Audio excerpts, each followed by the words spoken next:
না, আমি প্রমাণ করবই, কারণ নাহলে আমার বদনাম হয়ে যাচ্ছে। এটা মানিকদা আমাকে পছন্দ করতেন না তাই না, এমনি কীরকম পছন্দ করতেন, যে জিনিসটা ওর ছেলে সন্দীপ রায়, সন্দীপ রায়কেও যেটা সন্দীপ রায় ছাড়া যাকে কাউকে দেননি, সেই সত্ত্ব আমাকে দিয়েছিলেন। দুটো ফেলুদা গল্প নিয়ে টেলিভিশনের জন্যে দুটো টিভি ফিল্ম তৈরি করার।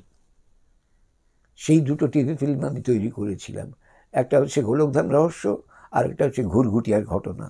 সুতরাং মানিকদা আমাকে ভালোবাসতেন না, পছন্দ করতেন না, এটা কেউ বলতে পারবে না। আরেকটা কথা বলি এখানে, আপনার এই আর্কাইভে কাজে লাগবে না এটা, কিন্তু সেটা হচ্ছে যে আমি যখন টেলিভিশনে চাকরির জন্য দরখাস্ত করি, টেলিভিশনে তাকে দুজন লোকের সার্টিফিকেট দিতে হয়, যে যেরকম থাকে গতানুগতিক, আমি চিনি তাকে, সে যেটা যোগ্য প্রার্থী, সেও বলে ব্যাস এইটুকু বললেই হয়, এটা একটা নিয়ম জাস্ট।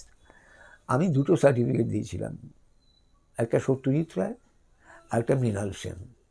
এরপর কেউ না ডাকতে পারে আমাকে,